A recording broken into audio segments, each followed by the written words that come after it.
Alright, it's my first review back from hiatus. My first time making a full video review in years.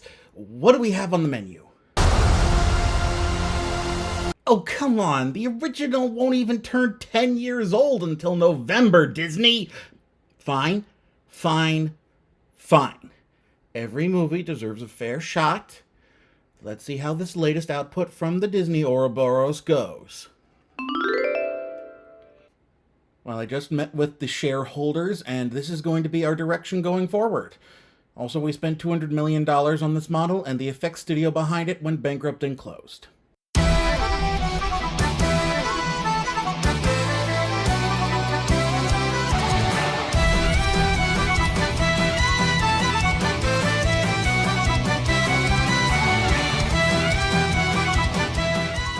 Welcome in, everyone. I'm the Real John, and we're doing this dance again, and for the most recent animated film to date, no less.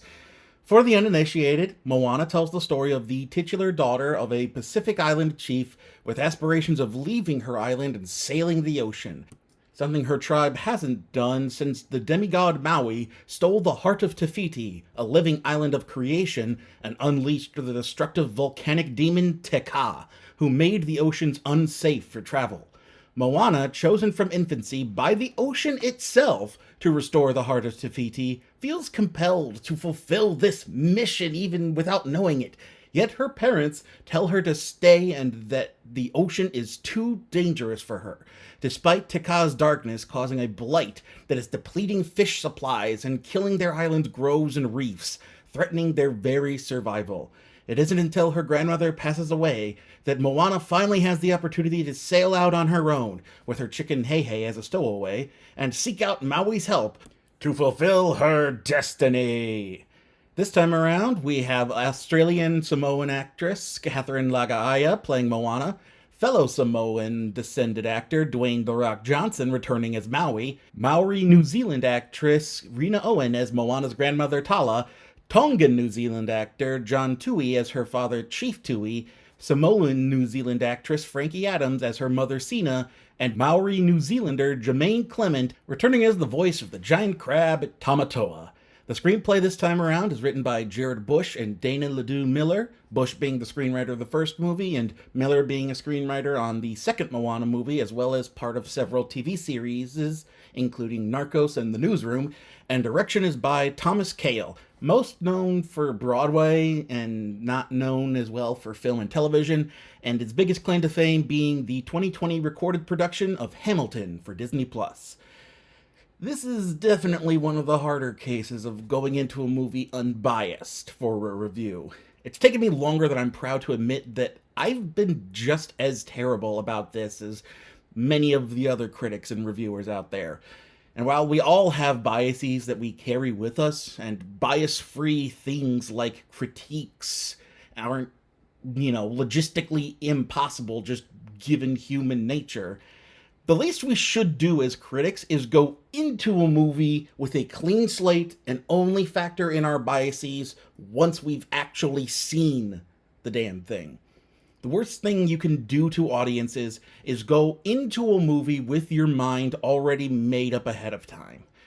Good case in point, I wasn't able to get a review out for it, but I did watch the most recent Minions movie, and while I wasn't sure what to expect, and I haven't been a fan of the franchise since the second Despicable Me movie, I came out of it having a good time. It's a genuinely fun movie. And yet it's hard not to go in cynical about yet another one of these live-action remakes completely overshadowing its animated original. We're at the point where the people in charge of Disney abjectly hate animation. I'm almost certain of it. The only reason they care about animation now is the same reason media companies care about comic books, for the money that can be made off of them with adaptations and merchandising, not for how good they are themselves. So now we're at a point where Disney is remaking movies that aren't even a decade old entirely because of IP recognition and disdain for the medium from its executives. And it's not just Disney anymore either. DreamWorks started getting in on the action with How to Train Your Dragon, and a big reason for my own self-imposed hiatus last year was because I denounced that remake as just a lesser version of the original. And apparently that take was nuclear level, and my comments became flooded with vitriolic defenses of the movie, particularly on TikTok. For a live-action remake of all things. You know, the thing we've been saying for years was the most creatively bankrupt idea out of Hollywood at this moment. Admittedly, this was also in the shorts style format, so I couldn't exactly get a nuanced take of the movie in the 2.5 minutes of time that I had, which, you know, probably didn't help. But do you think the best parts of the live action How to Train Your Dragon movie came from the animated original wouldn't be that controversial at a time when we're already pretty critical of this kind of movie out of Disney? So, who knows why people got up in arms back then. I could keep going on about this topic, but I feel like it deserves its own video. As for Moana 2026, how was it? I mean, it's the same issues I've been having and we've been pointing out with all of these remakes. We do this every single time. How many times must we teach you this lesson, old man Hollywood? Do you want me to do it in the Patton Oswalt George Lucas voice this time? Did you like this animated movie? Well, what if we made it flat and lifeless, desaturated all the colors, and either change absolutely nothing or change things needlessly and improve nothing? Why would anybody want that? Sorry, it's just been over a decade of this crap, and I don't know how else to make my point anymore. This is less about the movie and more about the studio behind it, and how this is what happens when people without creativity make creative decisions. You want to know what's wild, though?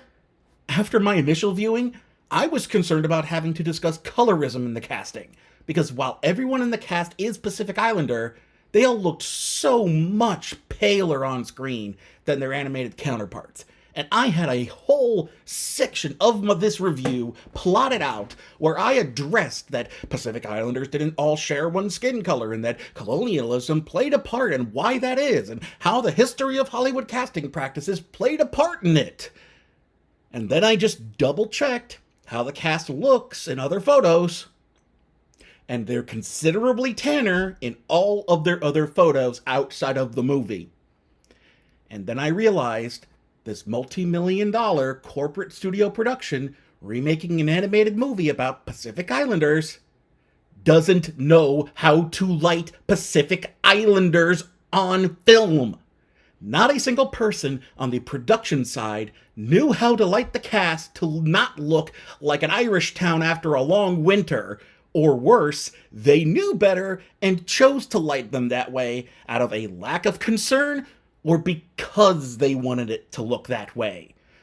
But the most egregious is what they did to Moana herself. First, here's her character model from the 2016 movie. Now, here's a standard photo of the live-action actress Catherine Nagaaya before the movie, or, you know, outside of the movie. Solid match. You can totally see her working for a live-action version of the character of Moana. Now, here's Nagaaya as Moana. Do you notice the differences? Look at the hair. Now, I'm legally speaking a white man behind this dear PNG, so I'm already not the best source to fully unpack a topic as, you know, deep and loaded as Black and Indigenous women's hair and how they and it are treated by society, but I'm well-versed enough to know how fucked up it is to straighten naturally curly hair on a BIPOC actor or character, and I can very plainly see that that's what somebody did. Not only did they straighten her hair, but they keep a line from the original movie where Maui compliments Moana's curly hair. If your plan is to straighten the hair, you'd think somebody would tell the writers or Dwayne Johnson so that he's not complimenting curls that are barely there anymore. As for why they would do this to Nagaaya when she very clearly looked like Moana as she was, The best reasoning I could think of, and my one friend who's a fellow film lover has also spent time in the doll and merchandise collecting side of fandom and is just more familiar with the business side of the entertainment industry than I am, agreed with me that the most likely explanation, if there is one, was that somebody in Disney corporate thought straightening her hair would make her look more like the Hasbro dolls. Since Hasbro has had a history of not investing in curly styled hair, especially for their non white dolls. This same friend also mentioned that Hasbro's Mirabelle dolls for Encanto had significantly straighter hair than the character. And we also agreed that even if that is the business side explanation for the decision, that decision to force Moana to have straight hair in the movie ultimately comes down to the aforementioned beliefs held by society about black and indigenous women about their hair. And this just serves as a reminder how inextricably linked capitalism and white supremacy are. Taking those more glaring differences between versions aside, this remake also suffers from the same problems that the others have, and that I mentioned earlier. The realistic animal character designs are just ugly as sin. Heihei and Tamatoa just make me want to throw up looking at them. And the musical numbers are flat and lifeless to look at compared to what they were able to do in the animated versions. And then the colors are also all desaturated so that it looks more realistic and therefore more lifeless compared to the animated version.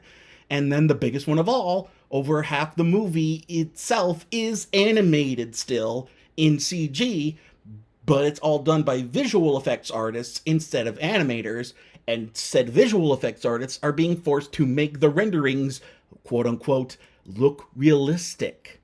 So the end result looks worse when you compare it to the animated version again, because you've forced those visual effects artists to work within that constraint of having to look photorealistic, and it's either just gonna look uncanny or it's gonna just not look as good as the simpler animated version.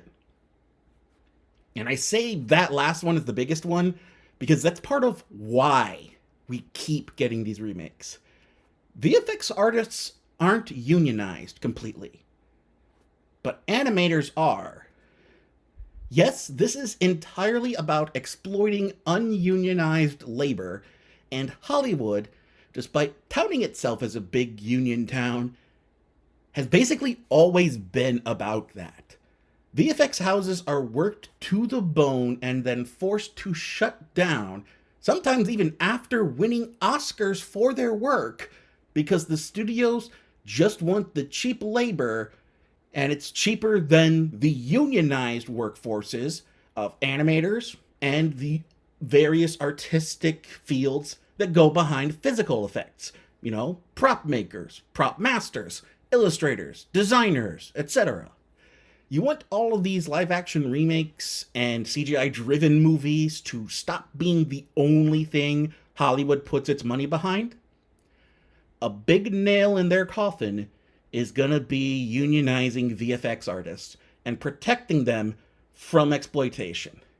And then we'll get to see just how progressive Hollywood studios really are in the process. So, was there anything I actually liked about this version of Moana? I mean, instead of the tweet line when Moana meets Maui, he gives her and Heihei an autograph. That was a way better joke, and that should have been in the original instead of the lame pop culture reference that really hasn't aged well in 10 years. Compared to how the remakes have handled the more fantastical musical numbers like Can't Wait to Be King, Friend Like Me, and Be Our Guest, You're Welcome is probably the best looking one so far, but even then it's still not as good as its animated counterpart. And I will say the ghostly effect for Moana's grandma during their reunion scene in the third act was, alright looking. But again, these aren't things that are good enough to warrant a whole remake of a movie that's pretty much unchanged from its original. In fact, the remake took out one of the most compelling parts of the original. After her grandma shows her the boats and she has that flashback of their ancestors sailing, When Moana confronts her dad about all of those ships and going past the reef for a second time, he is straight up ready to burn the ships. He is dead set on destroying his own people's past, as well as the best way for his people to escape the island should things get any worse, because he believes doing so will protect his daughter. It's only through the death of his mother that grants Moana the opportunity to escape the island without her father's blessing and without damaging the boats. She can't stay with her grandmother in her dying moments because that's her best chance to do what needs to be done. In the remake, Tui just dismisses Moana as having the heart of Te Fiti as a fairy tale and dismisses her idea of going out on the reef again and doesn't really show any intention of threatening her ability to leave or their cultural history, and he just kind of acknowledges it that, oh yeah, everybody knows about the boats. And then Grandma dies, and then Moana leaves, and there's nowhere near as much character tension because of it. They've actually sanded off one of the edges from the original. I guess it's pretty clear from my thoughts, but would I see this movie again? Nah. Same as with the other live-action remakes, I would just go back to the original animated version. I don't know if younger generations are growing up preferring these live-action versions to the animated ones, but for me, only The Jungle Book and Pete's Dragon have been different enough from their originals and also still good enough in quality for me to willingly want to rewatch them. But what about you? Should you go see this? I mean, if you're interested in checking it out, I'm not going to say you shouldn't. The movie itself is not so toxic that it needs to be avoided. The real toxicity comes from the decisions being made behind the scenes. But the movie itself is just another one of these remakes that ideally you shouldn't be paying to see a lesser version of in theaters when the same thing's available at home. If you're interested in, or you have kids who want to see it, you're fine to go see it. Maybe you'll get more out of it than I did. Well, the next live-action remake on the schedule is Lilo and Stitch 2 in 2028. Not sure if they're going to go with Stitch the movie or Stitch has a glitch for this one. And at least we have time between these two, but Disney has already announced plans for Tangled, the Hercules one with Guy Ritchie, a Gaston movie, and sequels for Cruella and Maleficent to come up as well. The announced remakes for the likes of Bambi, Robin Hood, and the Aristocats have all either stalled or been scrapped, which, as a Bambi fan myself, I'm partially glad about, even if I was curious to see what they would cook up. Meanwhile, on the animated front, we have the upcoming Hexed, which I've been lovingly calling Disney's The Scarlet Witch, releasing in November, and despite some misgivings about it from people online and kind of trepidation about what Disney's giving us, I'm hoping for good things from it. After that is Frozen 3 slated for next year, because I guess they needed to push more Anna and Elsa merch. I'm not sure what to expect from a Frozen 3. Frozen 2 was okay, I guess. Not as good as the first one. I can't expect Frozen 3 is going to be much better than 2, but we'll see. Well, until next time, I'm The Real John, and you can find me at the movies.